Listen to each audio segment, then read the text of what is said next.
your show, Woman to Woman. So this, I mean, you were working with women to produce a show for women that had never been done before. And this was before Oprah. Way. This is the Oprah before Oprah show. Like Pat, like it's an amazing story what you had done there. We would go to try and sell the show to a male general manager of a television network. And he would say, no, no, no, nobody will watch a show. Women don't want that kind of television.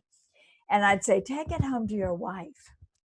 Let her take a look at it. Or your girlfriend, or any woman in your life, just show it to her. And every time they did that, he would come back and go, you know, you're right. They loved it. They saw themselves there. They said, wow, that's me. That's my story. So the show not only went on the air, it won the Emmy as the best daytime television show. We had a huge audience of women grateful that there was an hour every day where they could actually hear other women telling their stories and sharing their life experiences, their challenges as well as their accomplishments. But the thing we didn't do right, we did everything else right.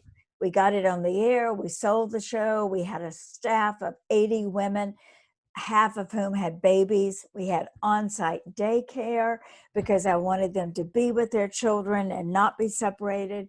We had everything going, except we didn't figure out the financial possibilities.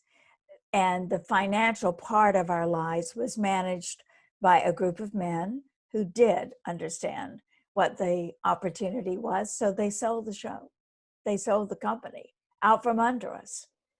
And we had less than a month to try and refinance and keep the program on the air. And neither Mary nor myself knew enough about what our deal was, knew enough about what our opportunities were, what our choices and options were.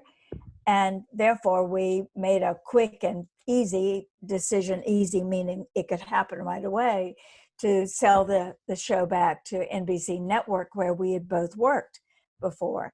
But in doing so, we gave up all the rights to everything. So for people who are starting out in business, women entrepreneurs in particular, you're all so much better informed, and I'm so much better informed now. But you have to know every part of your business, every part. You can't delegate something to someone else. It's really important to feel informed and to feel in charge. We can't be Yeah. experts in everything. Yes, I true. will never be a financial expert. I will never play the market. I mean, it's just not of interest enough to me, Mhm. frankly. But give yourself, so find the right people Yeah, that you yeah. trust. It's part of surrounding ourselves with people that we trust. I do think that finance is sort of the last frontier of feminism. We really do have to kind of conquer the complete understanding, or enough understanding to be in as much control of that part of our lives as we are in all. And we know women aren't, because they're so still facing the challenge of financial inequity everywhere in almost every situation. But I'll just tell you a funny other story. I got invited to be on the Bank of America board, my first corporate board. The Bank of America, the largest bank in this country, maybe the world at that point. And I said to the CEO who wanted me to be on the board, because I was the president of PBS, and he wanted a media person, and a media person beyond reproach, PBS. And I said, I don't know the first thing about banking. And I even told him my story about Woman to Woman. And he said, well, I'll get you a financial tutor. And he did. So for the whole time I was on the Bank of America board, I had a financial tutor who sat with me every week or so and would go through all the materials that I needed to understand. Now, he didn't teach me how to be a banker. That wasn't the point.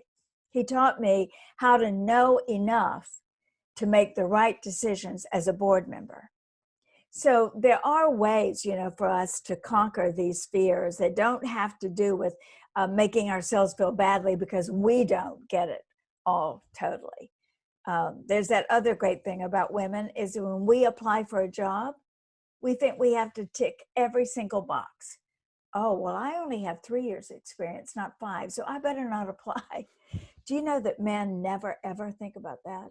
According to all the studies that have been done among job recruiting organizations, men don't look at the boxes because they assume whatever the boxes indicate, they can learn it.